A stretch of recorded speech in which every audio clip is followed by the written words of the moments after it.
and present my paper in this great Congress. So at first I would like to thank Dr. Nadire Kantarsioglu, President of the WBSDER, and Professor Dr. Mustafa Karam, the Rector of Istanbul Rumeli University. So this is a great Congress, International Friendship Bridge Social Sciences Congress. It is going to be held between 6th and 9th June at Comrat. It's a good city of Moldova, and it is being hosted by Comrat State University. My topic is gender equality a distant dream? An exploration of the gender status in contemporary world. Here, I would like to divide my presentation in 5 parts. At first, I would like to say in the introductory part, what is gender equality and empowerment of women. In the second part, I would talk about the statement of problem, that is why gender equality and empowerment of women important for achieving sustainable development goals. And number 2, overview of gender status. In this part, I would like to focus what is the present status of women throughout the world, particularly in top 10 economies in the world.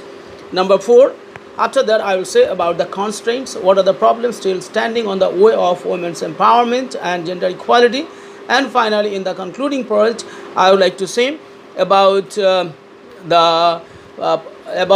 policies or the policy prescriptions which if are implemented, there will be gender equality and empowerment of women. Right. So you see, let me begin. You all know that in the new millennium, 2001, there were 8 Millennium Development Goals, where goal number 3 sought to promote gender equality and empowerment of women. Right. And after the successful completion of the Millennium Development Goals, again in 2015, the United Nations introduced 17 Sustainable Development Goals. Right.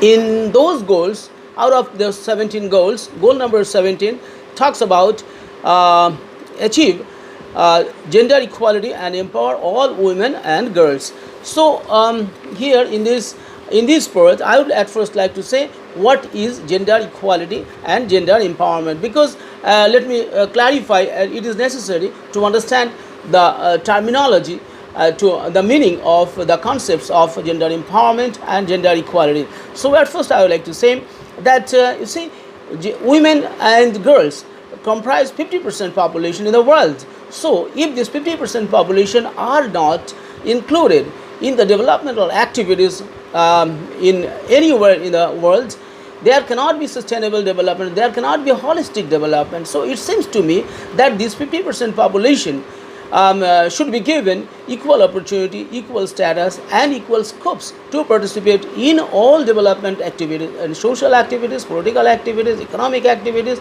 labor force participation, in legal terms, in everywhere, in every aspect, women should be given equal opportunity. Right. So you see, goal number 5, that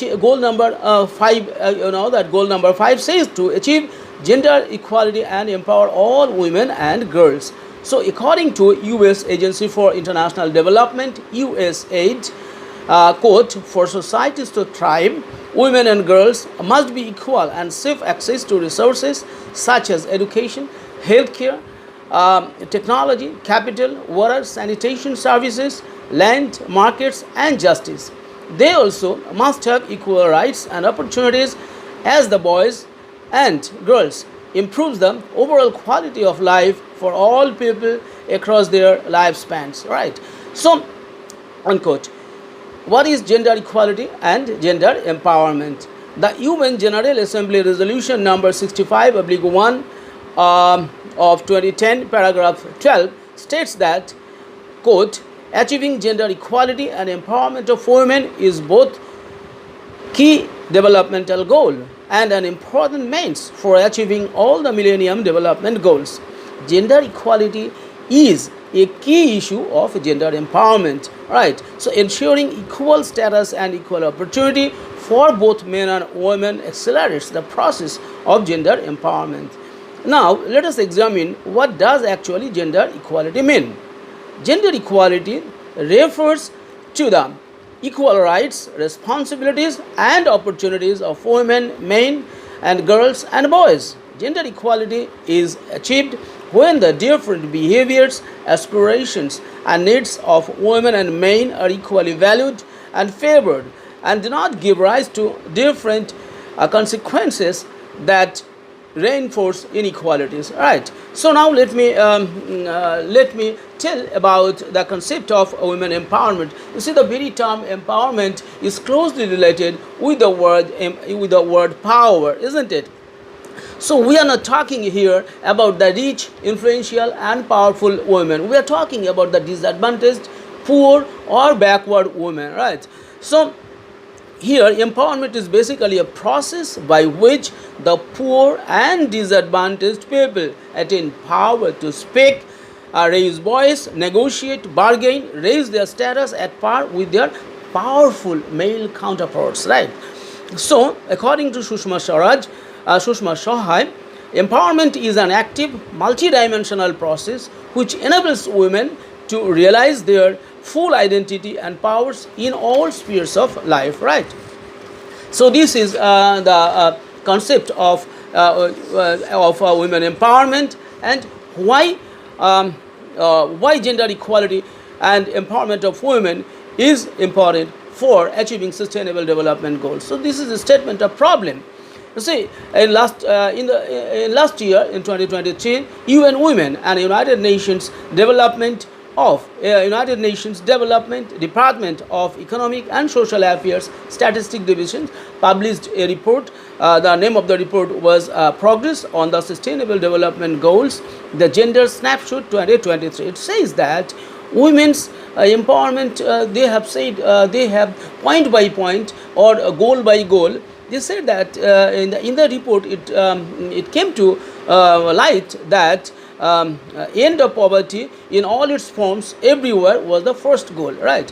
But you see, if you see the report till in the last 9 years, you will find that today 1 in every 10 women is living in extreme poverty. Or 1 in 10 women is living in extreme poverty, right? So if current trends continue, by 2030, an estimated 8% of world's women will be living on less than $2.15 a day, right? So this is not a good scenario. This is not a good scenario at all.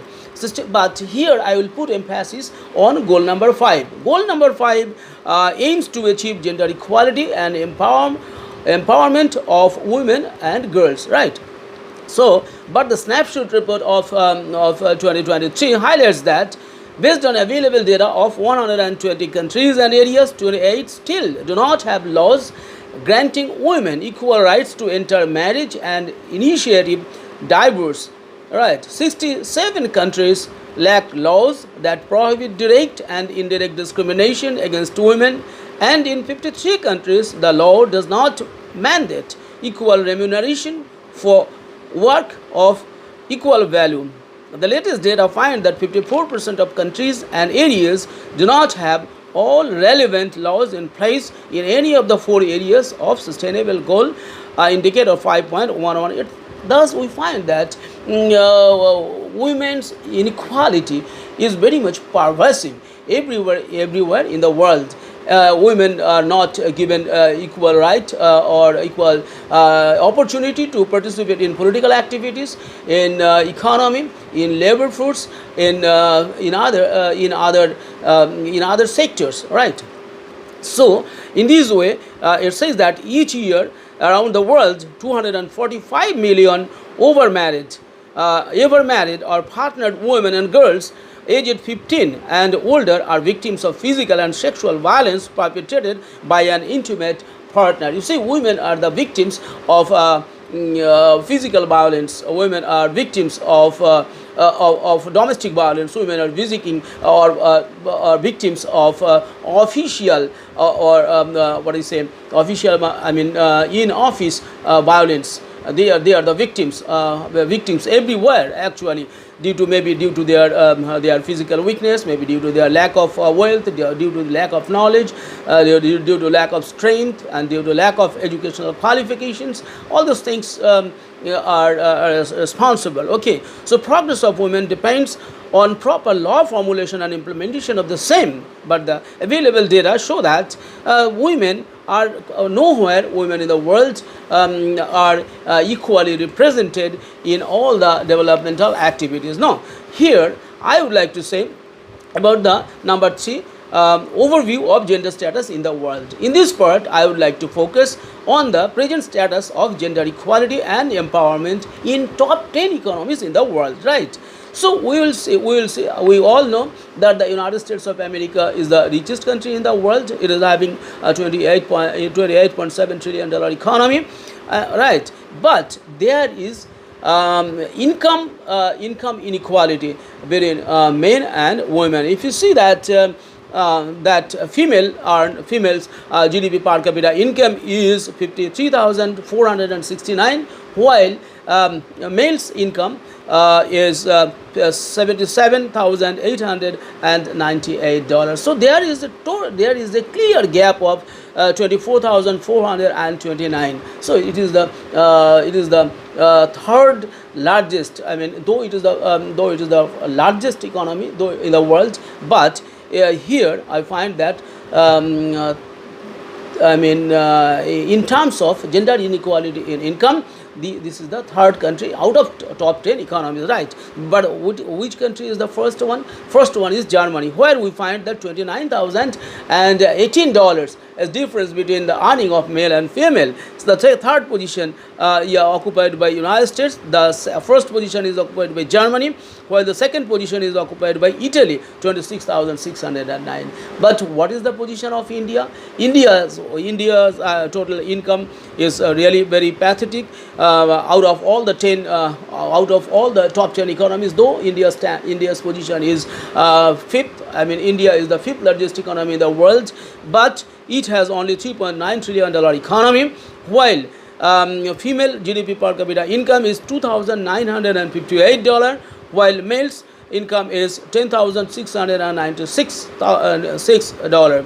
Here we find a clear gap of $7,738. So here is also a vast gap between the income, or between gross national per capita income of both men and women. Thus, in this way, when I analyze the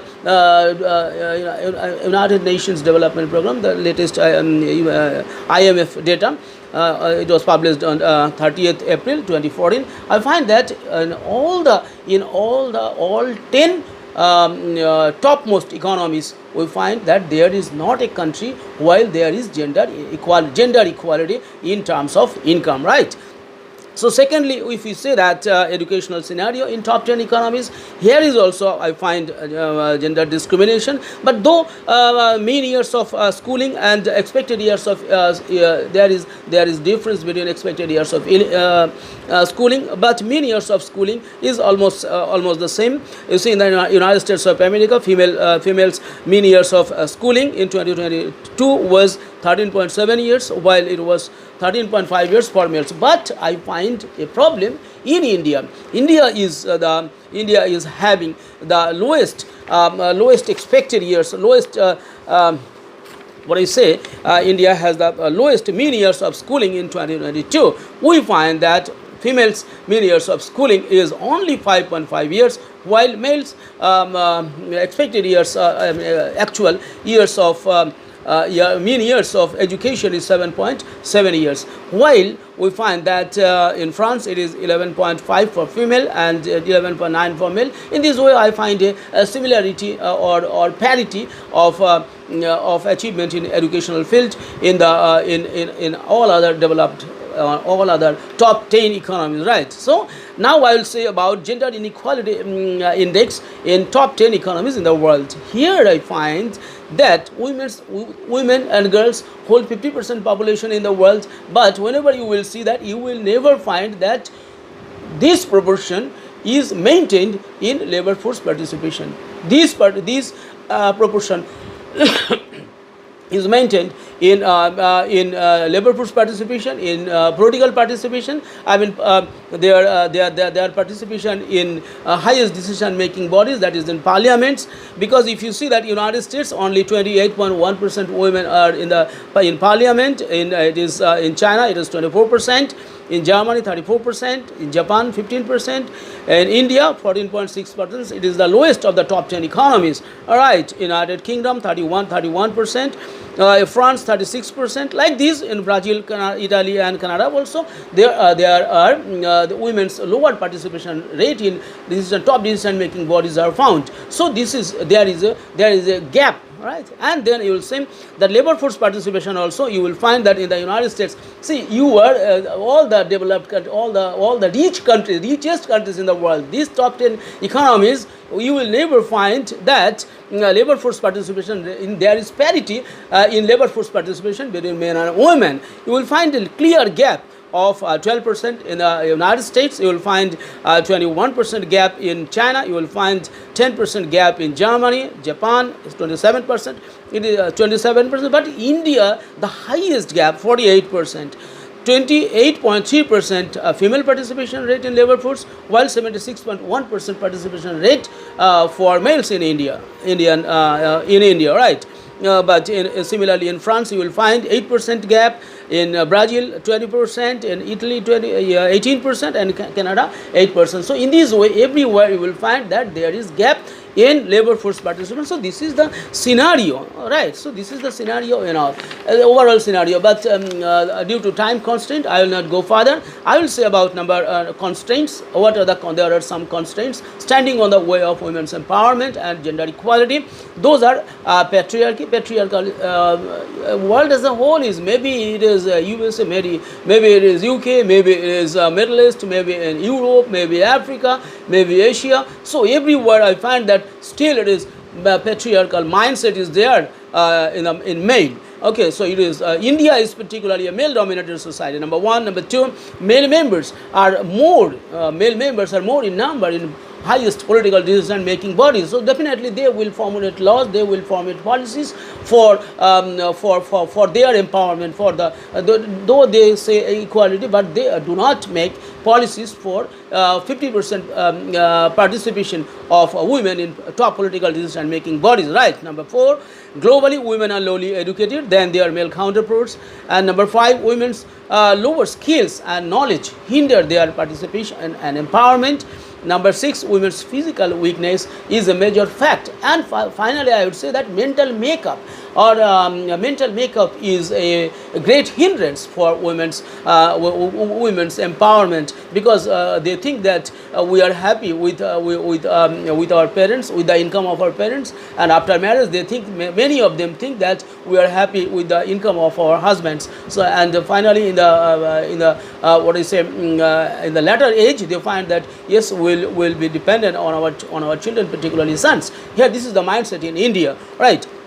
So in this way, if India goes, or if the world goes in this way, you will find that at current rate it will take estimated 300 years to end child marriage, 286 years to close gaps in legal protection and remove discriminatory laws, 140 years for women to be represented equally in positions of power and leadership in the workplace, and 47 years to achieve equal representation in national parliaments. So this is the scenario. This is a very hard scenario. This is a very grave scenario. So this scenario must be changed. How this can be solved? How this problem can be solved? These problems can be solved by formulating policies, by allocating more money for women-specific schemes for in the annual budgets. All right.